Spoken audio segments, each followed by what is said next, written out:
Okay, this video is actually to go through the learning targets for converting fractions, decimals, and percents. We've already had a start on these learning targets because we've already covered our fractions and decimals unit, so you should feel familiar with a little bit of this content already. So I'm going to go kind of quickly through some of it. Our getting started skills have to do with just being able to explain what a percent means and knowing what the fraction bar means. So just very quickly, if I say that something is worth 72%, that percent sign is just another way of saying out of 100.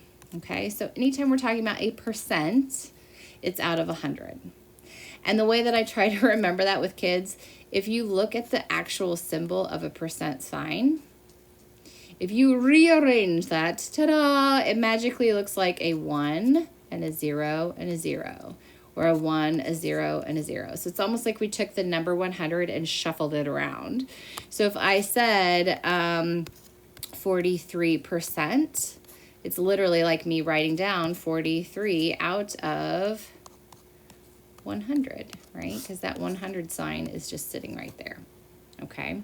If we talk about what is the fraction bar and what does that mean, all I'm saying is if I put like 32 over 100, do you know that this is another way of writing the math problem 32 divided by 100? Okay, we need to start getting used to the fact that this symbol is not just for fractions, although that is what it is. It also means to divide. Okay, so the fraction bar is the same thing as a division sign, which it's nothing new. If I said, what is this fraction? You would say 1/2. Well, if I think of this in terms of actually meaning division, that means I would be saying 1 divided by 2, correct? Okay, so if I go through and I actually solve this as 1 divided by 2, look what I'm gonna get. 5 times 2 is 10. So going back to what I've learned in my decimal unit, 1 divided by 2, 1 divided by 2 is now the same thing as 5/10, right? So anywho, just trying to point out the fact that you've known all along that the fraction line means divide, you just haven't really been able to apply it yet. So those are your two main getting started skills, all right? Your getting started skills would be, what does percent mean? It means out of 100, okay? So we're dealing with a lot of that. You need to know that percent means a rate per 100 or out of 100, okay? And now let's just jump right into it. The difference between your in progress and your mastery for your learning targets in this section literally just have to do with how consistent you are. That's it. So we're going to try to convert between fractions, decimals, and percents. So the more that you can convert, the higher your score will be on these. That's basically the only difference. So here we go. This is going to be practicing your in progress or your mastery, depending on how well you do. Okay, that's what we're doing.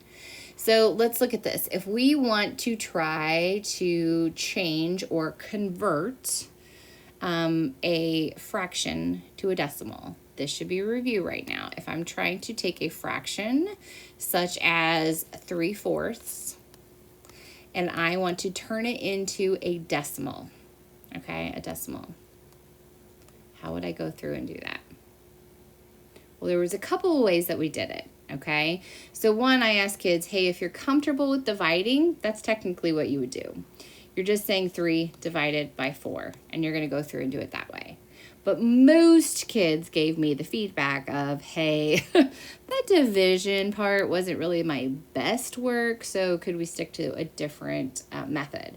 And I am cool with that, okay? So the method technically is, if you can remember, we want this denominator to say a place value, okay? Because when we talk about decimals, decimals are automatically going to say a place value. So to show you what I mean by that, we want 4 to either say 10 instead or 100 instead. So 4 times what will give me 10? Not a whole number, right? So 4 times 25 will give me 100. So that's my whole point. I want it to say a place value. So it can't say tenths, but it can say hundredths. So that's what I'm going to go with.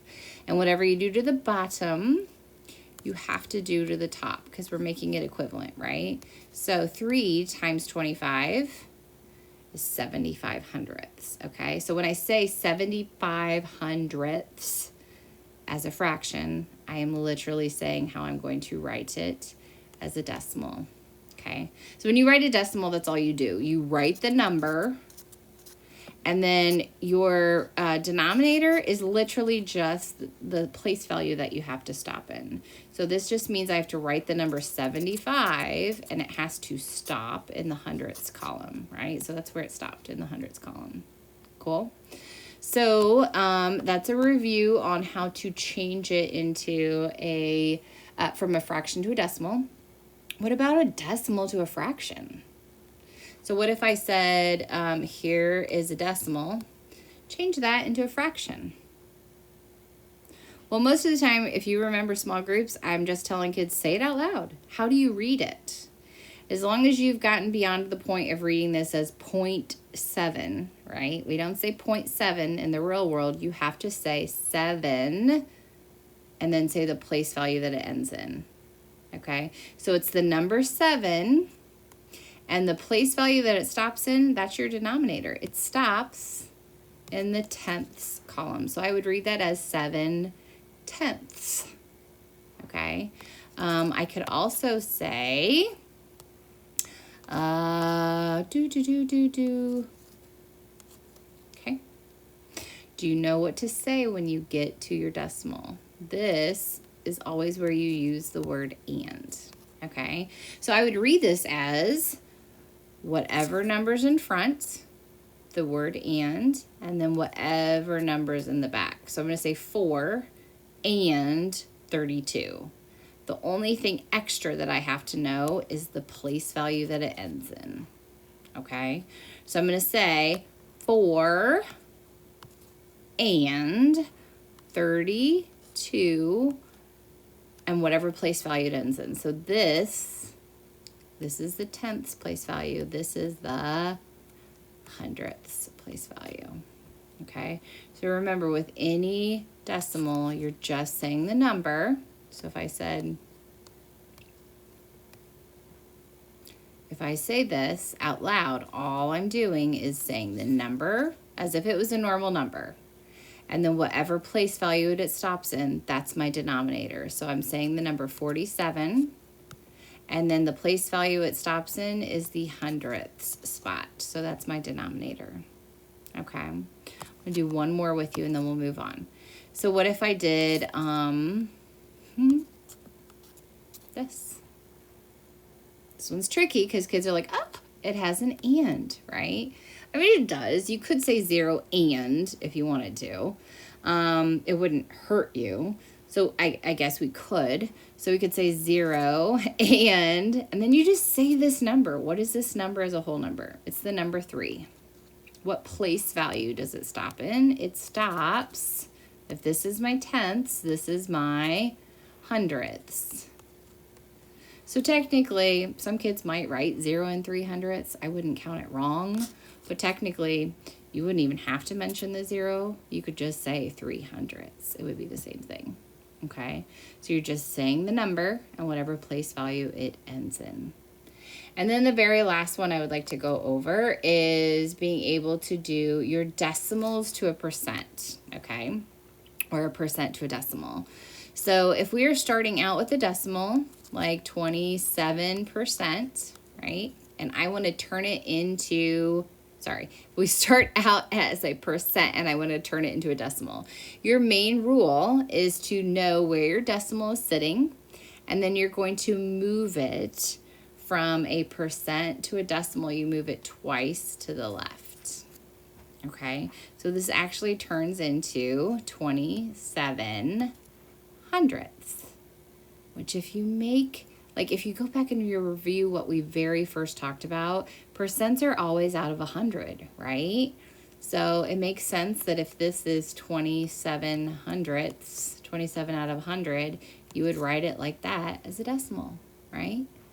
What if I said 3%? Isn't that the same thing as 3 out of 100? Well, how do you write 300ths as a decimal? I'd have to write the number 3, and I have to make sure it stops in the hundredth spot. Okay, so knowing that a percent is out of 100, being able to convert that over to what does the fraction look like, right? 3 out of 100, and then turning that into a decimal. I feel like that process kind of helps kids. If you can remember that the rule is simply to move your decimal point twice to the left, go for it. But sometimes kids forget that, so I try to just teach the logic behind it, right? A percent just means out of 100. So what if I said,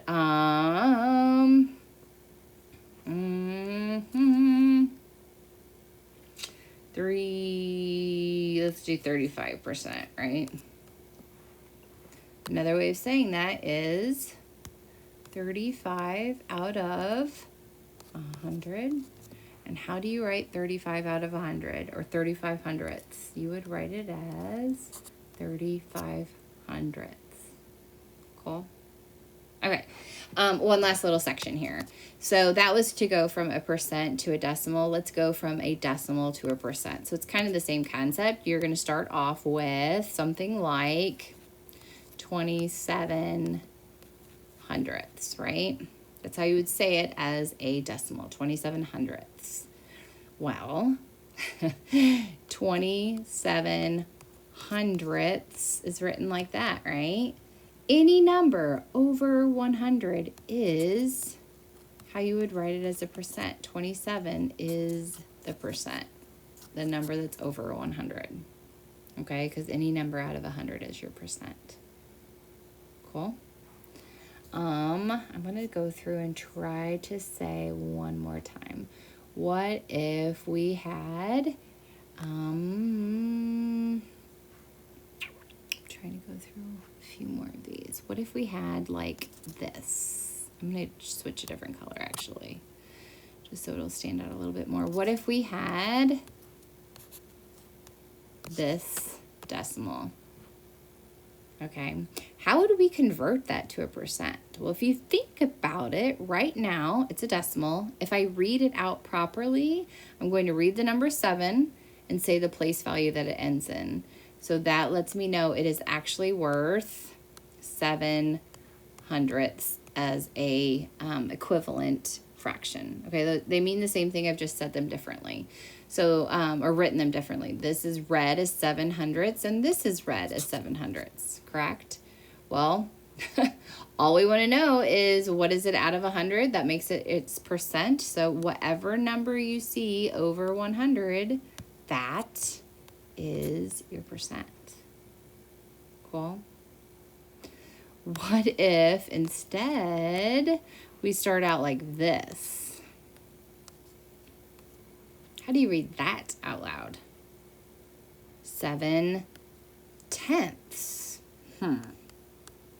7 tenths. Well, I can't just say that it's 7%, right? Percents are out of 100. So what do I need to do to make this 100 on the bottom instead of 10? What would I multiply that by? I would need to multiply by 10, right? And whatever you do to the bottom, you also do the top, right? So that gives me now 70 on top, okay? And whatever you have over 100, that is your percent.